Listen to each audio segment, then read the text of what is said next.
محترم خواتین و حضرات، پری گیبلین، گیباپینٹین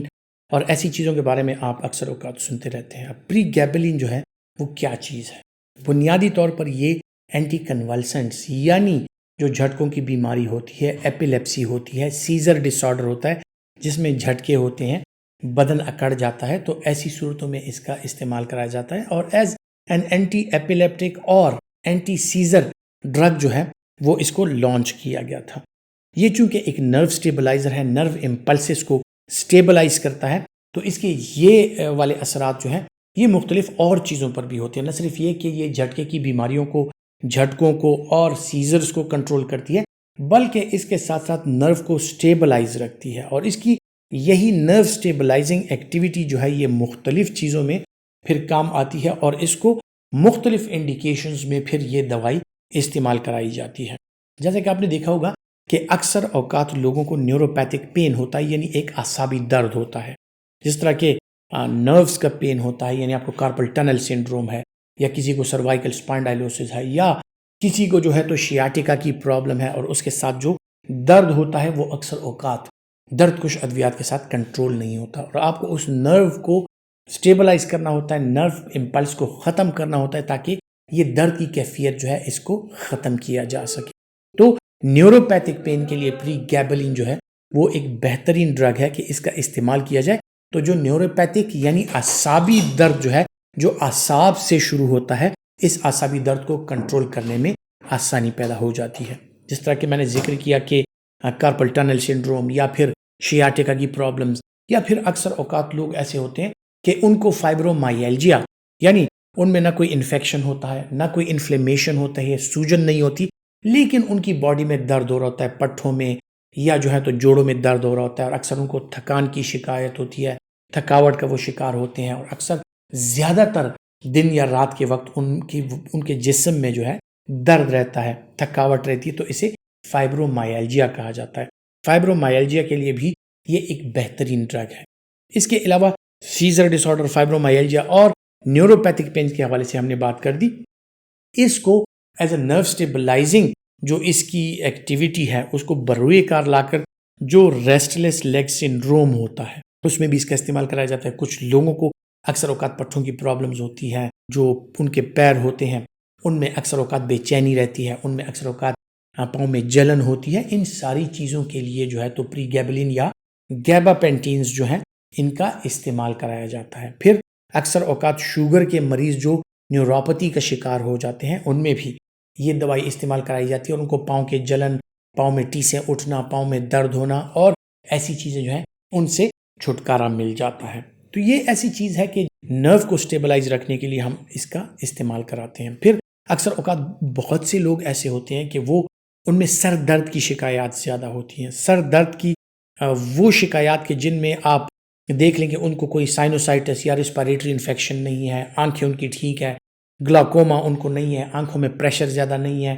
بصارت ان کی ٹھیک ہے، اور بظاہر ان میں کوئی میگرین یا اس طرح کی ایشوز اکثر اوقات ہو جاتے ہیں، برین ان کا ٹھیک ہے، لیکن پھر بھی ان کو سر درد کی شکایات ہوتی ہیں، خصوصاً میگرین میں، اور اس کے علاوہ جو اور سر درد ہوتے ہیں جن کا کوئی جو ایک کازیٹیو ایجنٹ ہے کہ کس وجہ سے وہ سر درد ہو رہا ہے وہ معلوم نہیں ہوتا، تو ایسی صورتوں میں بھی جو پری گیبلین ہے اس کا استعمال کرایا جا سکتا ہے۔ پری گیبلین الون یا پھر مختلف اور اینٹی ایپیلیپٹک دوائیوں کے ساتھ، جس طرح کاربامازیپین یا اور جو والپروئک ایسڈ یا اس طرح کی چیزوں کے ساتھ اس کا استعمال کرایا جا سکتا ہے، اور اس میں جو ہے تو ایک تو ایپیلیپسی کے چانسز کم ہو جاتے ہیں، دوسرا یہ کہ نرو سٹیبلائز ہو جاتے ہیں، تو جو درد کی کیفیات ہوتی ہیں وہ اکثر اوقات کم ہو جاتی ہیں۔ اس کے جو سائیڈ ایفیکٹس ہیں ان کے حوالے سے اگر بات کی جائے تو اس میں غنودگی پائی جاتی ہے، اور اکثر اوقات جو ہے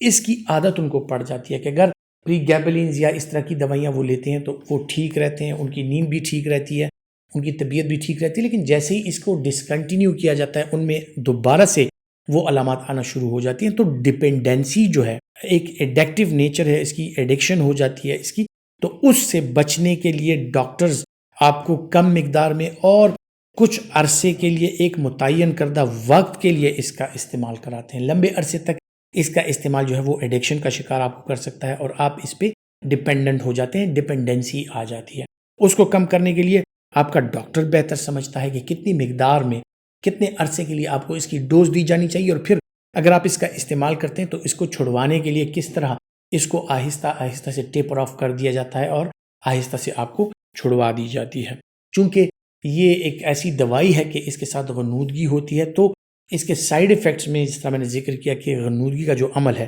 وہ سب سے زیادہ ہے۔ اس کے علاوہ منہ کا خشک ہونا،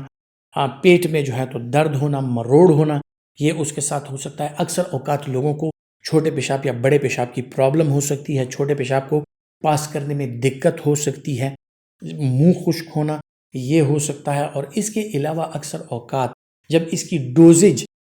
جو کمپلیٹ ہوتی ہے 24 آورز میں ایک دفعہ یا 2 دفعہ مختلف چیزوں کو مد نظر رکھتے ہوئے مختلف ڈیزیزز کو، تو اس کی ڈوز دی جاتی ہے، اور 50 ملی گرام یا 100 ملی گرام یا 300 ملی گرام تک اس کی ڈوز دی جاتی ہے۔ تو اس کو مد نظر رکھتے ہوئے آپ کی ڈوز ٹائمنگ جو ہے اس کو ایڈجسٹ کیا جاتا ہے۔ تو جیسے ہی اس کی ڈوز ٹائمنگ ختم ہوتی ہے آپ کو ایک کریونگ سی سٹارٹ ہو جاتی ہے اور آپ کی طبیعت جو ہے وہ بگڑنے لگتی ہے، جو اس کے میجر سائیڈ ایفیکٹس میں آتا ہے۔ کن لوگوں کو احتیاط کے ساتھ اس کا استعمال کرنا چاہیے جو اس کی کنٹرا انڈیکیشنز ہیں، یعنی کن لوگوں میں اس کا استعمال نہیں کرانا چاہیے یا احتیاط کے ساتھ کرانا چاہیے؟ تو ان میں رینل امپیئرمنٹ یا لیور امپیئرمنٹ، یعنی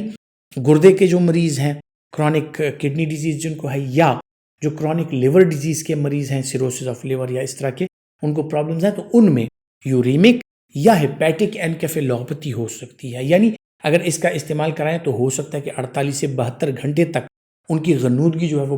برقرار رہے، اور ایسے لوگ جو ہیں تو پھر اس کو واش آؤٹ کرنا ان کی باڈی سے وہ مشکل ہو جاتا ہے، اور ان میں اکثر اوقات غنودگی بڑھتے بڑھتے بے ہوشی کی سی کیفیات میں بھی، اور خصوصاً جو لیور کے پیشنٹس ہیں کرونک لیور ڈیزیز کے، ان میں ہیپیٹک انکیفالوپیتھی کا بھی وہ شکار ہو سکتے ہیں۔ چھوٹے چھوٹے سائیڈ ایفیکٹس اس کے اس طرح میں نے آپ کو بتا دیا کہ غنودگی ہونا، سر چکرانا، منہ خشک ہونا، گیسٹرائٹس ہونا، یہ ساری چیزیں اس کے ساتھ ہو سکتی ہیں۔ لیکن جو لوگ نیوروپیتھی کا شکار ہیں، جن لوگوں میں پاؤں کی جلن، شوگر کی وجہ سے اگر ان کے نروز کمزور ہیں، تو وہ لمبے عرصے تک ان کو اس کا استعمال اگر لو ڈوز میں کرایا جائے، پاسبلی جتنا بھی لو ڈوز ہو اس میں اگر کرایا جائے، تو یقینی طور پر ان کو پاؤں کی جلن، پاؤں کی بے چینی اور ان چیزوں نیوروپیتھی سے، یا بدن میں جو ٹنگلنگ سی ہوتی ہے، جو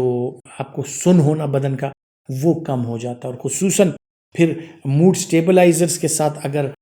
سائیکیٹری میں ان کا استعمال کرایا جائے، تو جو سائیکیٹرک پیشنٹس ہوتے ہیں، انزائٹی کے پیشنٹس ہوتے ہیں، ان میں اکثر اوقات جو ہے تو موڈ سٹیبلائز رہتا ہے، اور ان میں موڈ سوئنگز نہیں آتی، ان کی نیند اچھی ہوتی ہے، اور وہ ذرا سے سٹیبل رہتے ہیں، ان کا دماغ جو ہے وہ ٹھنڈا رہتا ہے، کول رہتا ہے، اور اسی طرح جو ہے تو وہ آرام کے ساتھ ایک سٹیبل موڈ کے ساتھ اپنا دن اور اپنی رات کو انجوائے کر سکتے ہیں۔ نیند وغیرہ کی پرابلمز اس کے ساتھ حل ہو جاتی ہیں۔ اسے الون یا مختلف قسم کی اور دوائیوں کے ساتھ اس کا استعمال کرایا جا سکتا ہے۔ خواتین حضرات، امید کرتا ہوں کہ میڈیسن نالج کے حوالے سے جو معلومات میں آپ کے ساتھ شیئر کرتا ہوں آپ کے لیے فائدہ مند ثابت ہوں گی، اور اگر آپ سمجھتے ہیں کہ فائدہ مند ہے تو یہ ویڈیو لائک کیجئے اور زیادہ سے زیادہ شیئر کیجئے۔ اپنا بہت سا خیال رکھیے گا۔ اللہ حافظ۔